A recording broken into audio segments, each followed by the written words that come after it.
it's had a similar experience. So today, I'm hopefully not going to keep you too long. I know I say that often and I go way longer than I intend. But today I kind of want to speak a message that is going to touch on themes, you could say, from the holiday season in general, but specifically as it relates to kind of what we've, I think, experienced in 2020. So specifically, I'm going to kind of kick off the Advent season, but I think it'll also relate to coming out of Thanksgiving week and also to approaching the end of the year and then the new year at the end of the month. So before we get into the word, let's go ahead and open in prayer. Father, I thank you again that even though we are apart, which is always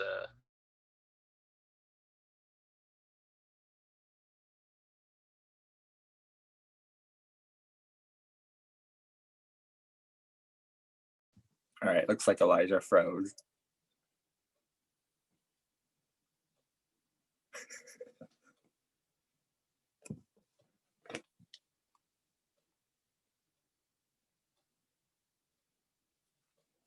Elijah.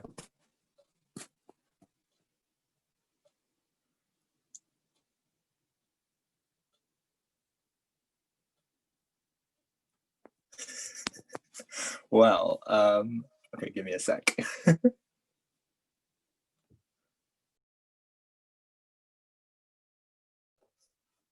All right, we lost both of the Grubbs at once. Okay, so there goes my plan.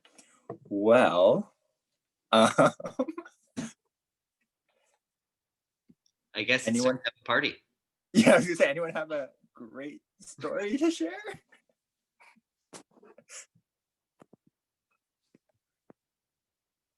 All right, let's see what's going on.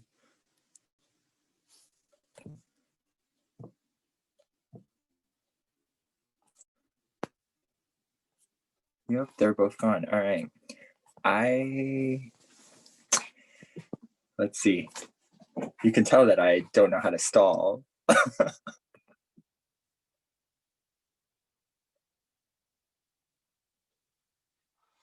right. Oh, yes, we have definitely lost them both. Okay, give me a second.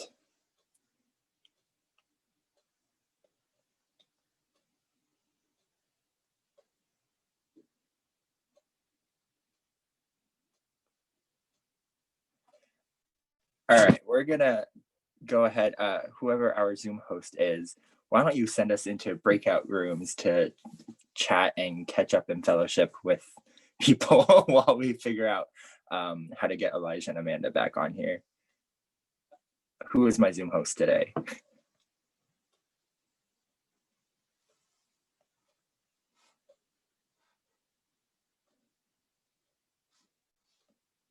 Oh, all right.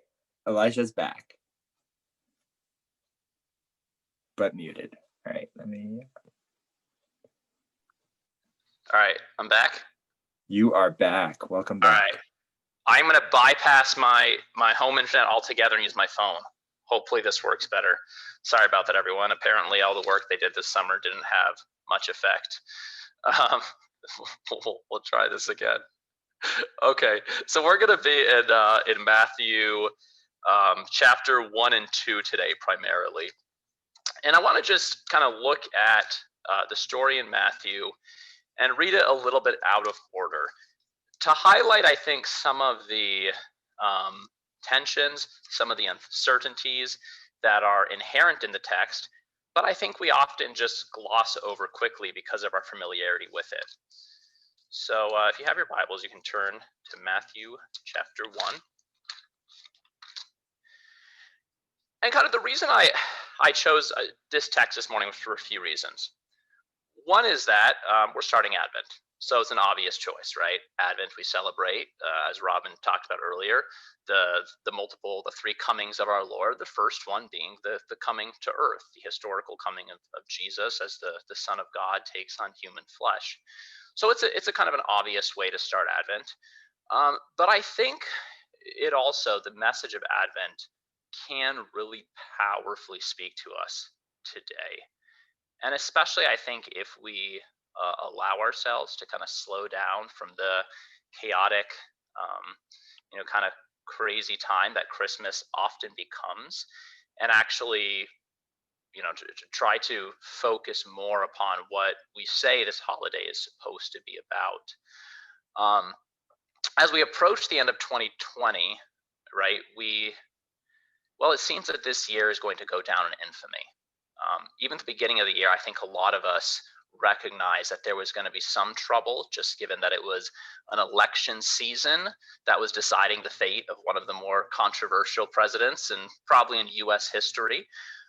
But I don't think most of us anticipated that it was also going to be a year in which we witnessed a global pandemic, in which we witnessed another wave of escalating racial tensions. And of course, this is just to name a couple of the more prominent challenges that we've all experienced and witnessed this year. On a personal level, I know, and I'm sure there are some here who've had lost jobs or have lost jobs, or are at least in jobs that have all of a sudden become uncertain. We've had people in the church who have lost loved ones because of COVID, right? This has literally struck close to home. And I think for all of us, if we haven't experienced one of these more significant crises, we've all experienced the stress and isolation that's just become a part of life in lockdown. With the result that I think there is a level of uncertainty and even perhaps anxiety that we're becoming just accustomed to as we approach the end of 2020. And as we enter Advent, what I want to do is look at this story and ask the question, where is God in all of this?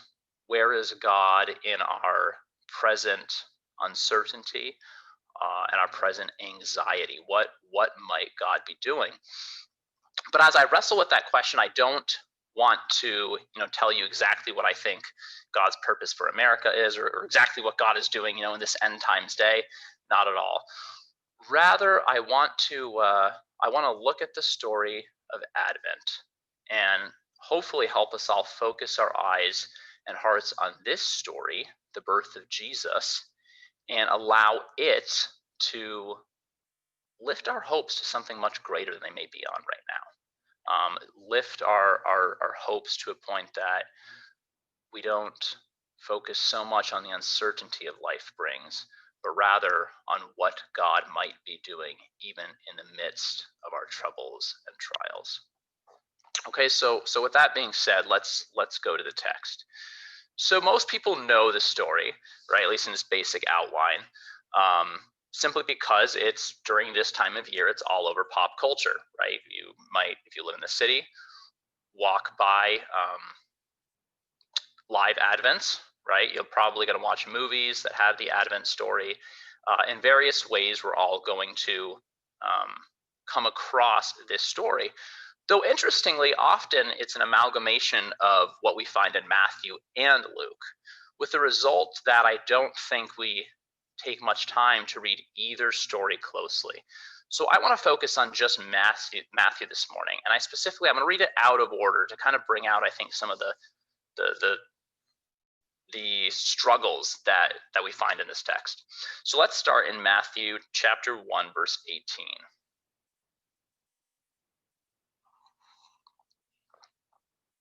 Still working on my morning coffee. So Matthew 1:18. This is how the birth of Jesus the Messiah came about. His mother Mary was pledged to be married to Joseph. But before they came together, she was found to be pregnant through the Holy Spirit. Because Joseph, her husband, was faithful to the law and yet did not want to expose her to public disgrace, he had in mind to divorce her quietly. Stop there for now. So in Judaism during this period, an engagement was a legal contract. Right? It's one of the things you need to understand as you're reading this. So even though Mary and Joseph have not consummated their marriage yet, they're not officially married, terminating the engagement was still a legal process. And our gospel begins with a young virgin girl, probably only the age of, say, 13 to 15, somewhere in that range, based upon when young girls would be betrothed. they start with this young virgin girl who discovers that she's pregnant, and she's a virgin. And when her fiance Joseph finds out, he's faced with a tough decision because the Mosaic law and in interpretation among Jews of the day requires that someone divorce a spouse for unfaithfulness. And Joseph is a faithful man. He's faithful to the law. He wants to be faithful to God and do what is right. But he also knows that bringing Mary before the Jewish leadership to divorce her for adultery will require him to bring proof and will necessarily mean dragging her reputation through the mud. For a young Jewish girl during this time, this would likely leave a stigma upon her that could very well be with her for the rest of her life. She'll be remembered as an adulteress from hereafter.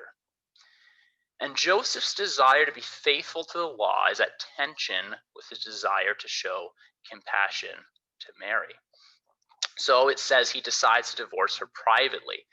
This basically means that rather than pursuing a divorce on the grounds of adultery, which would require him to bring proof and would necessarily drag Mary's name through the mud, he probably pursued what was known as an any matter divorce. So he basically just goes, and most Jewish leadership during the day would allow you to divorce for any reason. So he goes and pursues this kind of divorce to kind of save Mary from the public disgrace.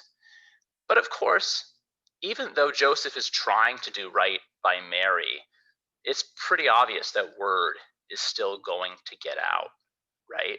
As Mary begins to show her pregnancy, as she has the baby, it's going to be pretty obvious what happened. Later, we read in some rabbinic sources that Jews called Jesus the son of a whore. So it's pretty obvious how Mary was viewed among at least some Jews pretty early on. So our story begins in a place, certainly for Mary, and to some extent for Joseph. Our story begins with a scandal, with Mary and Joseph in a place of fear and uncertainty. Let's go ahead and skip a few verses. Go to chapter 2. Chapter 2, verse 1. After Jesus was born in Bethlehem in Judea, during the time of King Herod, Magi from the east came to Jerusalem and said, "Where is the one who has been born King of the Jews? We saw his star when it rose and have come to worship him." When King Herod heard this, he was disturbed, and all Jerusalem with him. When he had called together all the people, chief priests and teachers of the law, he asked them where the Messiah was to be born. "In Bethlehem in Judea," they replied, "for this is what the prophet has written. But you, Bethlehem in the land of Judah, are by no means least among the rulers of Judah, for out of you will come a ruler who will shepherd my people Israel." Verse 7. Then Herod called the Magi secretly and found out from them the exact time the star had appeared. He sent them to Bethlehem and said, "Go and search carefully for the child. As soon as you find him, report to me, so that I too may go and worship him." After they had heard the king, they went on their way, and the star they had seen when it rose went ahead of them until it stopped over the place where the child was. When they saw the star, they were overjoyed. On coming to the house, they saw the child with his mother Mary, and they bowed down and worshipped him. Then they opened their treasures and presented him with gifts of gold, frankincense, and myrrh. So during this period, there were actually many Herods around the first century. But during this period, the provincial leader in this area was known as Herod the Great. And from historical sources like Josephus and others, we know that Herod was basically an egotistical, power-hungry psycho. Right? I was trying to find the best words, but I think that pretty well sums it up. So throughout his reign, just to illustrate this, he had the habit of killing anyone whom he perceived as a threat to his rule. Right? And this included even one of his wives and numerous of his own sons. I mean, this guy was quite paranoid of losing his reign. So when the Magi come to Herod asking about a child who is to be born king of the Jews, it's pretty obvious that Herod doesn't want to know who the child is so he can go in and worship him as king, right? He wants to know who the child is so he can kill him. Our story begins in scandal, and it's quickly headed towards tragedy. And if there is any doubt about Herod's intentions early in the story, they're quickly cleared up just a few verses later. Verse 16. When Herod realized that he had been outwitted by the Magi, he was furious, and he gave orders to kill all the boys in Bethlehem and its vicinity who were 2 years old and under, in accordance with the time he had learned from the Magi. So when the Magi don't report back to Herod, which we'll address again in a little bit here, Herod's furious, and he decides that he's going to cover his bases by killing all of the male children under the age of 3 in Bethlehem. Now, just as a side note, this is one of the notorious parts of the Bible that's picked on by some more critical scholars. They say, well, we don't have other historical sources that talk about this, and so it's absurd that Matthew mentions it, like it obviously didn't happen. One of the things that I think some of these scholars gloss over a little bit is sounds shocking to us. Like this is such a great tragedy that clearly would be spread all over the world. But population estimates of Bethlehem place it at about 1,000 people lived there at the time, which means that there likely would have been between 1 and 2 dozen male children under the age of 3 that lived in Bethlehem. So you're talking about Herod ordering this to be done. Maybe on the upper end, you had about 20 male children killed. Given Herod's reign, this actually wouldn't be the greatest atrocity he committed. And though this is devastating for the town of Bethlehem, it wouldn't have been something that necessarily would have spread all over the Roman Empire. Sadly, 20 people killed by a provincial leader isn't the kind of thing, especially from a leader like Herod, that you necessarily expect to spread widely. So that's just a side note. But what we find here is that the tragedy that's anticipated earlier in the story, right, when Herod asks about the child who's to be born king of the Jews, it reaches a climax. This psychotic ruler finds out that he's been duped by the Magi, and he responds by wiping out the entire population of male infants in this small rural town where Jesus was born. Right? Thus far, the way our gospel begins is with a scandal, and now we have tragedy. And we're not even given a clear resolution to either of these things, right? Like I said, later Jewish writings sometimes described Jesus as a son of the whore. He wasn't completely vindicated in the eyes of all men at that time. Mary wasn't vindicated. God does not rescue Bethlehem from Herod's wrath, and there is apparently at least no judgment upon Herod described in our text for what he did to Bethlehem. Our story begins with scandal and tragedy.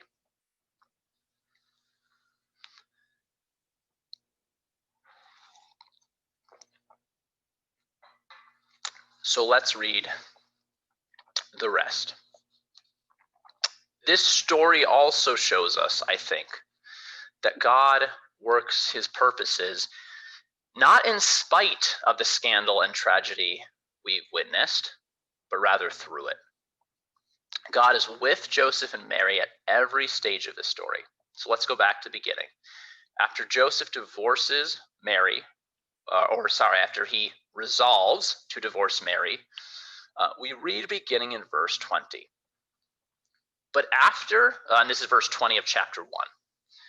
But after he had considered this, an angel of the Lord appeared to him in a dream and said, Joseph, son of David, do not be afraid to take Mary home as your wife, because what is conceived in her is from the Holy Spirit. She will give birth to a son, and you are to give him the name Jesus, because he will save his people from their sins. All this to take place what the Lord had said through the prophet. The virgin will conceive and give birth to a son, and they will call him Emmanuel, which means God with us. At Mary's, what probably felt, if I can imagine, to a young virgin girl who all of a sudden discovers she's pregnant. And even though God, we find out in Luke, again, extrapolating a little bit from the story, God appeared to her and told her what was up, so to speak. She then finds out that her fiance is about to divorce her, right? And at this dark moment, God appears to Joseph in a dream and tells him that not only has Mary not been unfaithful, but that the child inside her womb is destined to save Israel from her sins. And Matthew goes on to say that this is in fulfillment of prophecy. In other words, the scandal that the story begins with is actually a scandal of divine making. What seems like the result of unfaithfulness is actually the plan of God. God has chosen this apparent scandal to be the means by which he brings salvation to the world. When the story begins to take its tragic turn in the next few verses, we find that even in the midst of this tragedy, God is sovereignly at work.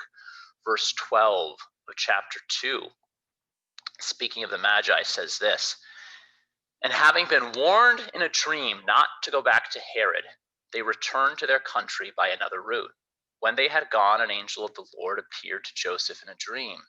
'Get up,' he said, 'take the child and his mother and escape to Egypt. Stay there until I tell you, for Herod is going to search for the child to kill him.' So he got up, took the child and his mother during the night, and left Egypt, where he stayed until the death of Herod. And so was fulfilled what the Lord had said through the prophet, 'Out of Egypt I called my son.'" Herod is one of arguably the most powerful man in the region, right? I mean, this is a guy who basically ruled with impunity. He kills people who gets in his way, even including his own family, and receives no recompense for it. And he's devised a plan to kill the baby of a poor Galilean couple before the child even has a chance to reach maturity. Right? The power imbalance in this story is apparently, it seems to be absolutely huge. Right? You have the most powerful man in the region devising a plan to kill what you could say is one of the least, the baby of one of the least powerful couples in the region. But we find out that the power imbalance is not as great as it would appear. Or it is, but from another angle. Because what we find out is that Herod is not really in charge of what happens in the region. God is. God tells the Magi in a dream not to go back to Herod. Herod schemes, but God thwarts his pathetic scheming with a dream. With a dream. Think about that. We don't all dream every night, but all of us probably dream somewhat regularly, right? And with a simple dream, God is able to tell the Magi not to go back to Herod. What we find out is that when they don't go back, Joseph then, who is also warned by God, has enough time to leave Bethlehem before Herod has figured out what's going on and can order that all the babies be killed. With a simple dream, God thwarts the plans of someone who perceives himself to be one of the most powerful men in the region.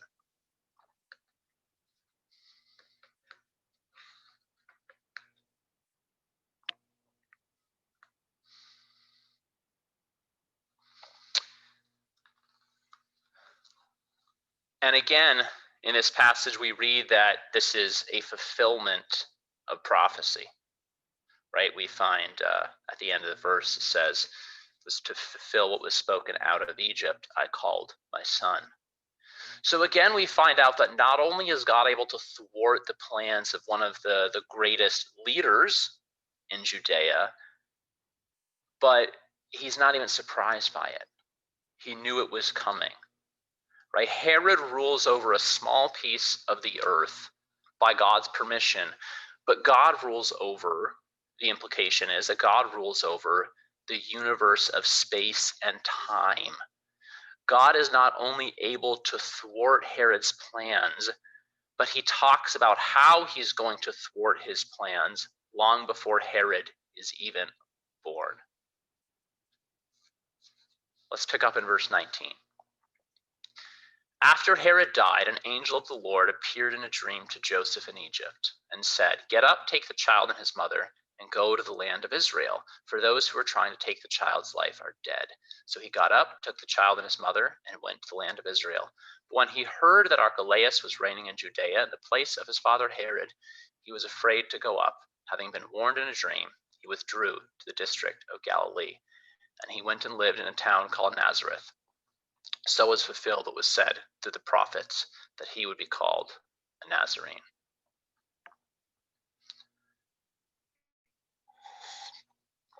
So by this point, we should be seeing a little bit of a trend in the story. Again, we have God coming to Joseph in a dream, warning him. Joseph responds, and then we're told that this also was in fulfillment of prophecy. As I talked about a little bit at the beginning of the sermon, this year has been a tough year and just a wild year for many. I haven't experienced a lot of the same degree of heartache that many have. You know, God has my family has remained in health thus far, and my job is secure. But even for me, it's been a wild year, and I think everyone can at least say that much. Right, and we don't know when the challenges we witnessed this year are going to let up. Right, we're right now in the midst of another kind of intense wave of COVID-19, and we're seeing, it's spread in various regions all over the country.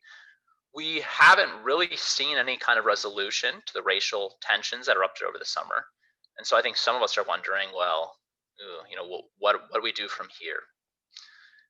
And even this election season seems to be dragging on longer than many of us anticipated.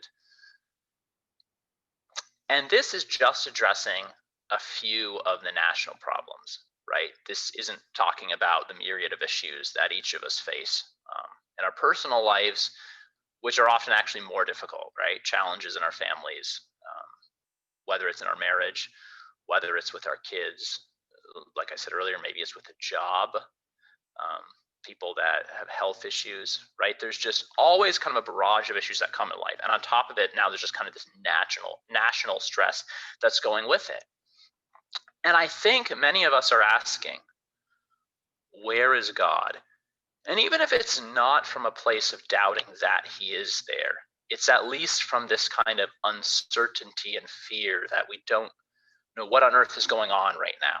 Like, what are you doing, God? Well, what on earth is your plan in all of this? And my hope this morning is that we would begin to reflect on what this season ought to tell us, even about our present time, right?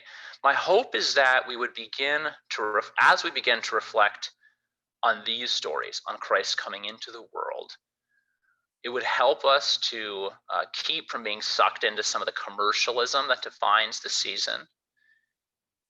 And would we be able to focus upon the reality that even in the midst of scandal, even in the midst of tragedy, even in the midst of uncertainty, God is in control. God knows everything that he knew everything that we're experiencing right now, everything that you will experience tonight and tomorrow, God knew beforehand. And he is not only able to guide us supernaturally through it, but he's able to work out all of this garbage towards his end, towards his good end. Right? None of what is going on in the world right now or in any of our lives is a surprise to God. God knows the beginning from the end. And because Jesus has come into the world and he did live and die and was raised and is now seated at the right hand of God, we can have assurance, like a real assurance from the Spirit, that this all has a purpose. This all has an end, right? In all of the insanity we're facing as a world and in our individual lives, like, we have a king that's overcome it all. Jesus really has been raised to the right hand of God and is really ruling right now and is still able to supernaturally guide his church and bring them through, even in the midst of the perilous circumstances, not in spite of it, but in the midst of it. So that's the basic message that I wanted to bring this morning, is just as we go into more Advent sermons, as we enter into this time, I just want to encourage everyone to really embrace this season perhaps in a new way. As we close out the year, as we sing Christmas songs like O come, Emmanuel, God with us, let's really take this time to remember that God really is with us, even in the midst of all this craziness that's going on. Like, this is not apart from his plan, but he's sovereign even in the midst of it. I'm going to turn it back over to Robin. I'm not sure when I'm supposed to read the closing verse. That was my bad, but I'll turn it back over to you, and you can pass back over if necessary.